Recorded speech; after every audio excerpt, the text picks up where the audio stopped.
এই একটা বই আছে আমার কাছে। এই বইটা আমি 1.5 বছর ঘুরে ঘুরে তৈরি করেছি। এই বইয়ের ভিতর বলা আছে দিরাই সাল্লার কোন ইউনিয়নে কোন রাস্তা এখনো করার বাকি আছে। এই বইয়ের ভিতরে বলা আছে কোন জায়গায় কোন হাসপাতাল লাগবে। এই বইয়ের ভিতরে বলা আছে কোন রাস্তা কোন দিকে গেলে পরে বেশি সংখ্যক মানুষ সুবিধা পাবে। এই বইয়ের মধ্যে বলা আছে কোন জায়গায় একটা কালভার্ট নাই, সেটাও আইডেন্টিফাই করা আছে। এই বইটা আমি নির্বাচনী ইশতেহার আকারে আপনাদের সামনে তুলে ধরব। নির্বাচনের তফসিল ঘোষণা হওয়ার পরে রিটার্নিং অফিসার আমাদেরকে ডাকবেন, আমরা সেখানে যাব।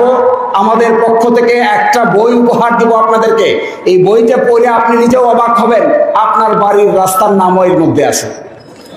আপনি কিছুদিন আগে অবাক হবেন, আপনার বাড়ির পাশ দিয়ে আপনি হয়তো টের পান নাই, কিন্তু শরিয়ার পাড়ের কোন জায়গায় নদী ভাঙন হচ্ছে এই কথাও এখানে লেখা আছে।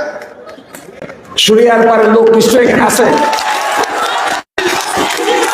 কয়টা পয়েন্টে নদী ভাঙন হচ্ছে, সাউদেশ্রীর কোন জায়গায় নদী ভাঙন হচ্ছে, সেই নদী ভাঙন স্থায়ীভাবে ঠিক করতে গেলে কত টাকার দরকার, তার পরিপূর্ণ বর্ণনা এই বইয়ের ভিতরে লেখা আছে।